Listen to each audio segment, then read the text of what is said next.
Hi everybody, welcome to the Country Living Homestead. Today we are going to be making some fermented dill sauerkraut. So if you'd like to tag along, stick around.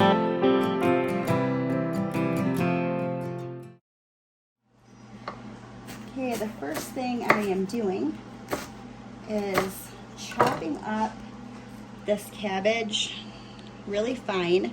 It's just a personal preference. I like the long strands of sauerkraut, so I'm chopping that as fine as I can by hand because I don't have a mandolin or any other sauerkraut chopper, and I don't really like to use my food processor because that chops it up into tiny little bits, and I don't know, I think it's just more of an aesthetic thing for me, but I just really like the long strands. But as far as flavor goes, it doesn't really matter if you have tiny little bits or really long strands. It's gonna pretty much taste the same.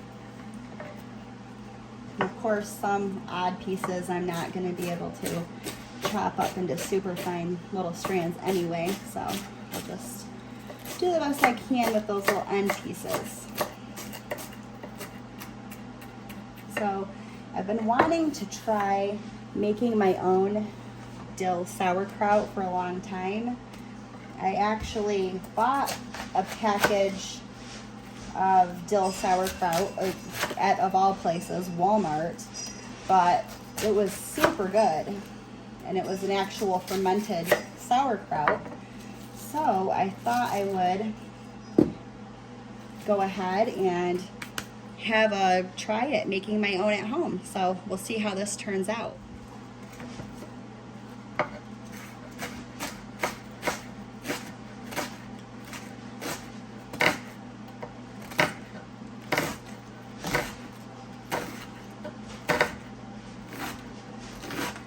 My knife is a little small for what I'm trying to do here.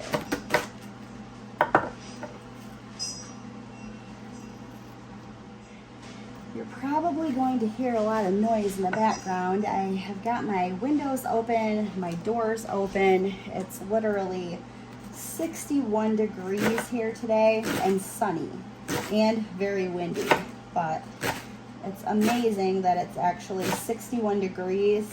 We had about 2.5 feet of snow, and I'm literally seeing the ground in quite a few places right now. So we are super excited, and we hope that tomorrow will be another big thaw because we're planning on doing part 4 of our greenhouse video very, very soon. So if you've been waiting for that, keep an eye out within the next, I'd say, week or two. I actually ordered this cabbage from Azure Standard in my last order.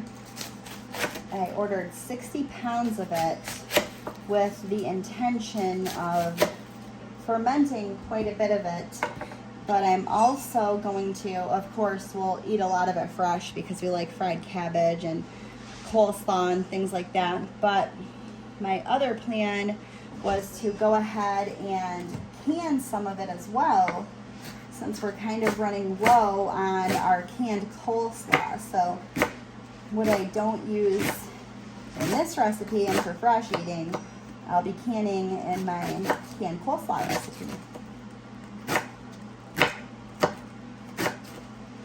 And the cabbage that I got from Azure, it's on the smaller side, but other than that, it looks great. Very crispy, as you can hear. So I think it will be perfect for our fermented sauerkraut.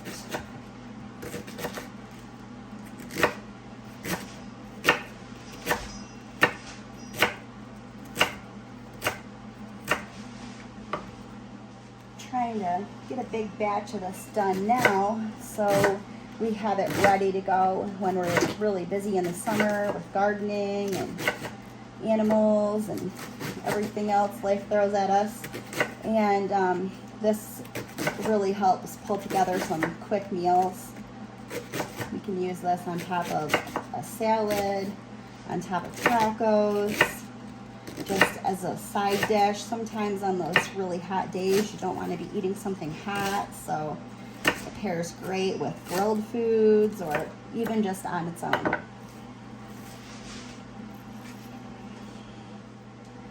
One thing's for sure, it'll be a good day for our chickens. They're going to love getting all of the cabbage cores and extra little scrap pieces. All right, so I'm going to go ahead, I'll finish chopping up this cabbage and then I'll bring you back. All right, I got the cabbage all chopped up, so I put half of it in this bowl and half of it is over here in this pan. And I just did that to make it a little bit easier to get the salt in here going and the spice, the dill weed.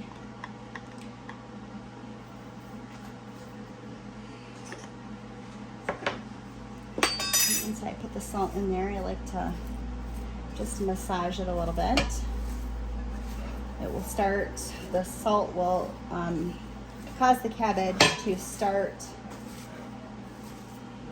creating some liquid in this.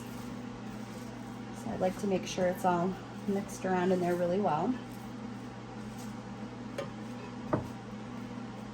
And another tip, I'm actually going to be putting my ferments in these jars. They're half-gallon ball jars. You can pretty much use any sort of glass container, or they also make fermentation crocks that are great for this. But I just prefer to use the half-gallon ball jars. It's what I have and it's a good size for us. But I would really recommend that I have already washed and sterilized these jars, and I really recommend sterilizing them. I know there are a lot of people out there that say you don't have to sterilize them, just a good wash will do the trick. But I personally have lost a lot of product like that over the years, and I also like to be able to store mine for a long time, not just a couple of weeks. I might have these in the refrigerator for 6 to 8 months before we go through all of it. So I'd like to sterilize my jars just to make sure that they're clean and sanitized and we don't lose any product. And especially with the cost of food these days, you definitely don't want to be losing a bunch of cabbage. So just a tip. All right, I have stirred that around. Now I'm going to go ahead and add the dill. I've never made this before, so I'm just going to do about 1.5 tablespoons.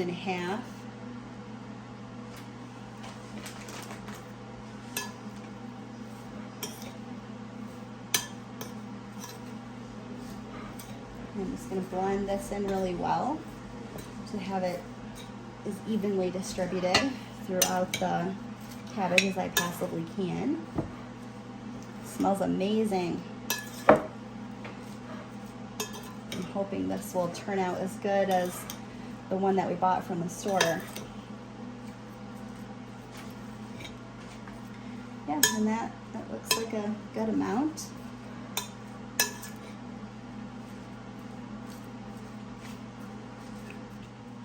And the dill weed that I'm using actually came from Azure Standard. So as I'm loading this cabbage into the jar, I'm going to be pounding it down with a wooden spoon to help it release more of the liquid.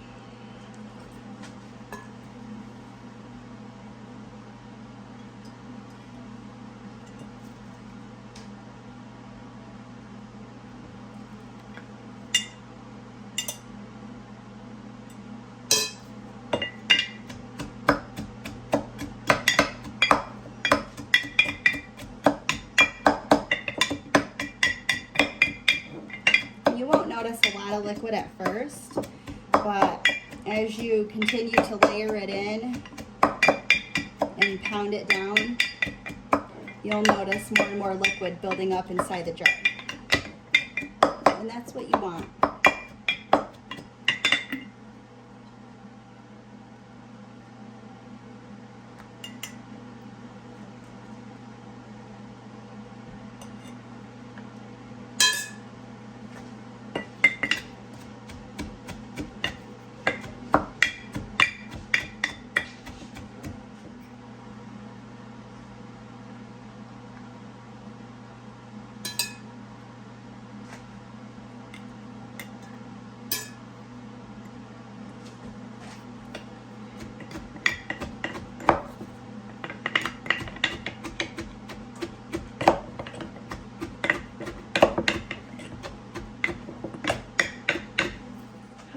I've already used up the first bowl of cabbage, so I put the rest of it in here and added the salt and the dill. And as you can see, if you look really close, like right in through here, this is starting to produce liquid. I don't know if you can see that or not, but so that's what we want. I'm gonna go ahead and keep packing. And as you can see, just one of these half-gallon jars holds a large amount of cabbage.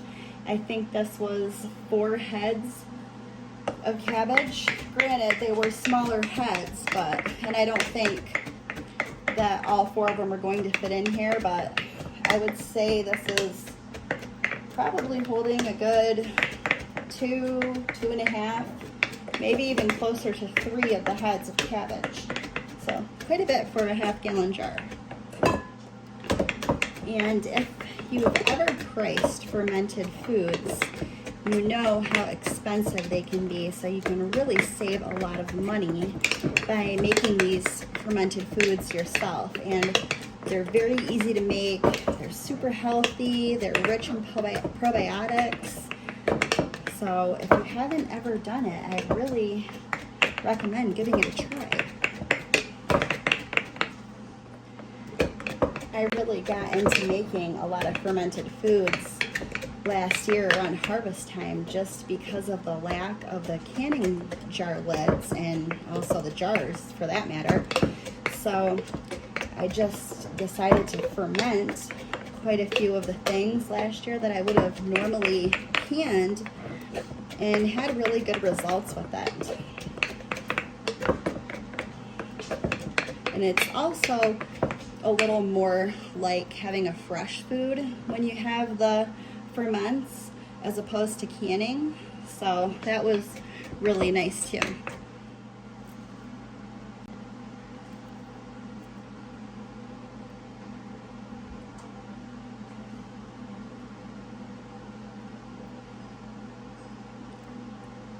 And you can really see that liquid level starting to rise now.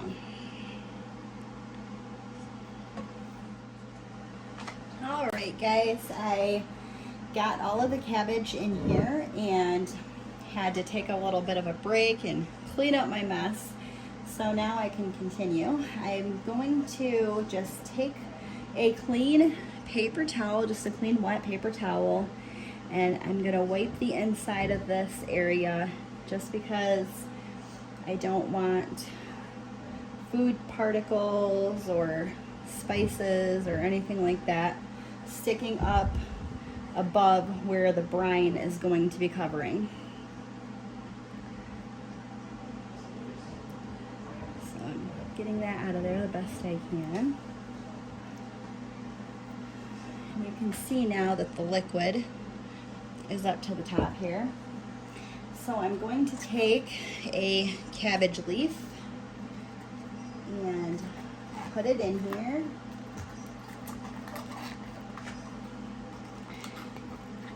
And try to push that down so that it stays in place.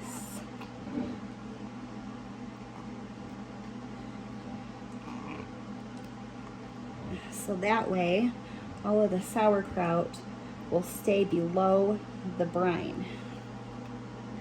And that helps prevent mold and other issues. All right, now you don't need to use one of these. I just actually bought these myself. They're Mason Tops pickle pipes, and that's what the box looks like that they came in. I've actually never used these myself, so this will be my first time giving it a try.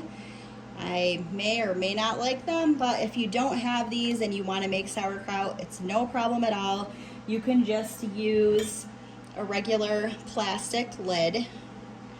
You don't want to use a metal lid, but just an ordinary plastic lid is going to be fine, but you're probably going to want to open that once or twice a day while your fermentation process is really strong, at least within the first couple of days, just to let the gases out of the jar. With this, it has a little hole in this little nipple up here, and that will release the gases out of the jar. So it's just preventing me from having to remember to do that.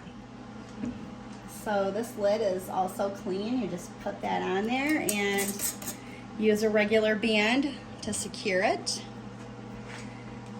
And that's about it. So I'll probably check this after about 8 or 10 days to see if it's to my liking. If it is, I will go ahead and just replace this top with the plastic lid and put it in the fridge. If not, I'll let it go for a few more days and try it again until it is the way I like it. All right, so I thought I'd do an update on the ferment.